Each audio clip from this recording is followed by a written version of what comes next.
भाई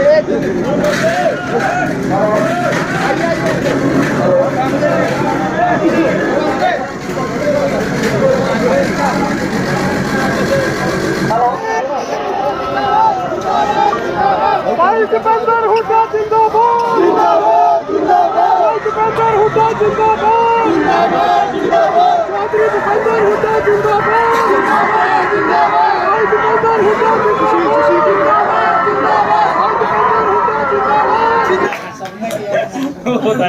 थोड़ा सा बहुत बढ़िया स्वागत है। बहुत बहुत धन्यवाद।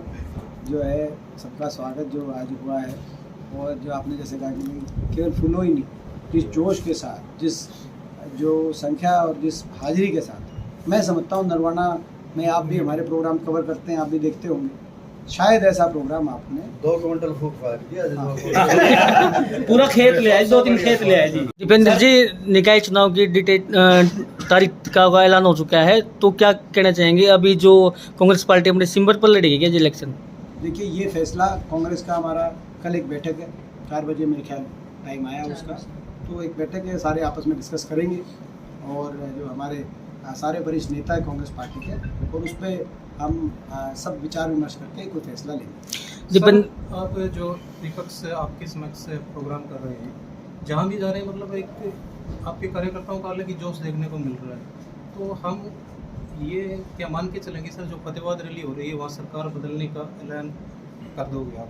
देखिए, ये जिस तरीके से जो जन भावना उमड़ के आ रही है, आप जो मैं समझता हूँ कि ख़ास तौर पे फतेहाबाद, और इससे पहले भी हर कार्यक्रम में, हर प्रोग्राम एक से बढ़कर एक प्रोग्राम हुआ, तो ये जन भावना यही है कि जनता ने सरकार को रिजेक्ट कर दिया है, और इन्होंने रिजेक्ट, जनता ने, हरियाणा की जनता 2019 में भी रिजेक्ट कर दिया था, जैसा आपको पता है, लेकिन धोखे से जनता के विश्वास के साथ विश्वासघात करके एक पार्टी ने समर्थन दिया और सरकार बनी। निश्चित तौर से अब जनता इस सरकार से पीछा छुड़ाना चाहती है, इस सरकार को बनाती है, हरियाणा के भविष्य को बचाना चाहती है, और जनता का विश्वास एक सकारात्मक विकल्प के रूप में जनता कांग्रेस पार्टी और चौधरी भूपेंद्र सिंह हुड्डा जी के नेतृत्व की तरफ देखती है। सर, जैसे पेट्रोल और या फिर गैस की बात करें, अभी जैसे सस्ते किए गए हैं, तो क्या लगता है ये प्रोपेगेंडा हो सकता है? जैसे चुनाव आ गया स्थानीय नगर, ये तो है ही, ये मैं नहीं, इनका रिकॉर्ड बताएगा। हर चुनाव से पहले सस्ता करते हैं, चुनाव के बाद फिर मीटर खींच देते हैं। ये तो कहीं ना कहीं मैं समझता हूँ कि ये तो जले पे नमक छिड़कने जैसी स्थिति है, कि भाई लोगों को ये बताते हैं कि भाई हम आपको कितना, ये सोचते हैं कि भाई आपको क्या, कि लोगों को समझते हैं कि लोगों को समझ ही नहीं कि जब ये चुनाव आए तो सस्ता कर दो बाद में, मगर लोग समझदार हैं, जनता बहुत समझदार है, ये पब्लिक है, सब जानते हैं।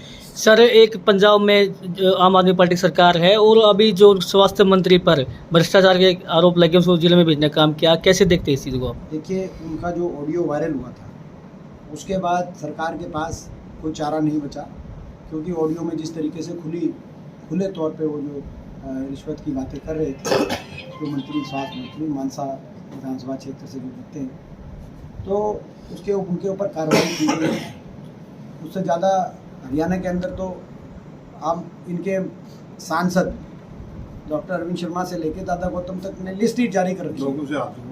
वो तो लिस्ट जारी कर रहे हैं, कौन से महकमे में कितनी लूट मच रही है, कौन कौन दोषी है, तो कार्रवाई तो यहाँ। बीजेपी ने भी प्रगति रैली रखी है, और आम आदमी पार्टी ने भी कुरुक्षेत्र में रैली रखी है, आप कैसे देखते हैं इस चीज़ को? आपने भी फतेहबाद, हमारा कार्यक्रम कोई रैली का कोई राजनीतिक से, केवल राजनीतिक नहीं है, राजनीतिक से बढ़कर है, क्योंकि हमारा ये विपक्ष आपके समझ कार्यक्रम पहले से चल रहा है, पूर्व निर्धारित कार्यक्रम, और जो सबसे पहले हमने अपनी तिथि और स्थान घोषित किया, उसके बाद मजबूरी में सत्ता दल के लोगों को मजबूरी में सिरसा लोकसभा में 2 और प्रोग्राम अपने, एक बीजेपी को एक जेजेपी को घोषित करने पे मजबूर होना पड़ा।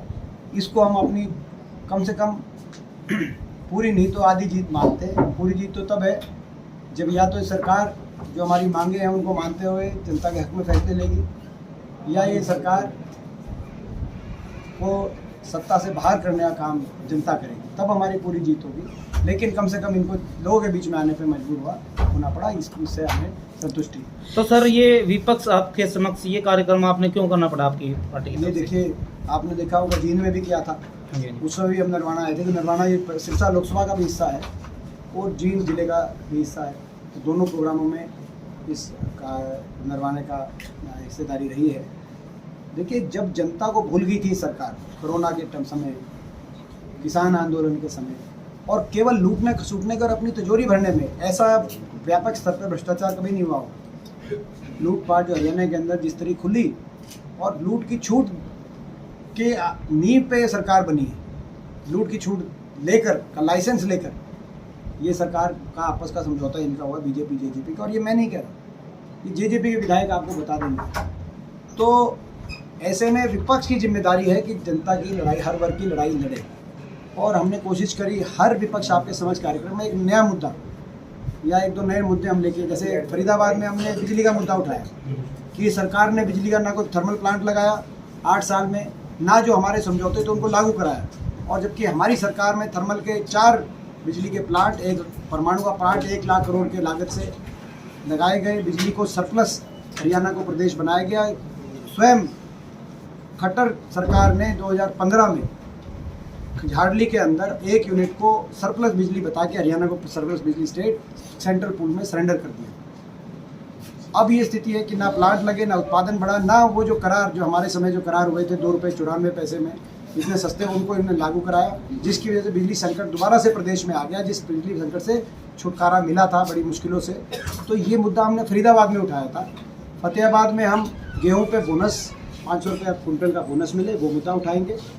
भर्ती खोलो हमारा एक नारा है, क्योंकि आज रिकॉर्ड बेरोजगारी हरियाणा में है।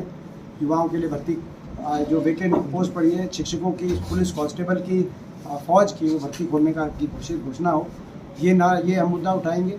100 गज के प्लॉट की जो स्कीम बंद पड़ी है, ना नए प्लॉट दिए गए, ना उन कॉलोनीज को विकसित किया गया। इन्होंने बहुत एक दोहरी मार मारी है लोगों पर। एक तो जो 10 साल का हमारा हमने एक कानून लेके आए थे, आपको याद होगा 2012-13 में, कि भाई 10 साल जिसके पूरे हो जाएं उनको नियमित करने के लिए नियम बनाए गए थे, और उनके अनुसार उनका करे भी गए थे। बहुत जगह पक्के हो गए थे, और वो हर साल पक्के होने की जो है बात लोगों में आशा जगी हुई थी, लेकिन वो उन्होंने निरस्त करा दिया, कोर्ट में कोई पैरवी नहीं करी उस कानून को। और उसके बाद जो डीसी रेट पे लगते थे, डीसी रेट बंद करा दिया।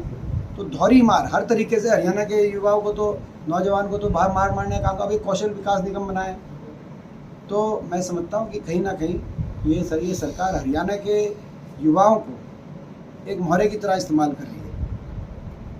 कोई युवा के लिए कोई सोच नहीं, कोई रोजगार को देने के लिए कोई इनके पास प्लान नहीं। सर 8-9 साल हो गए, जिला प्रधान की बात की जाए या फिर ब्लॉक प्रधान की बात की जाए, वो पद अभी कांग्रेस पार्टी में खाली पड़े, कब तक नियुक्ति हो जाएगी? जल्दी हो जाएगी।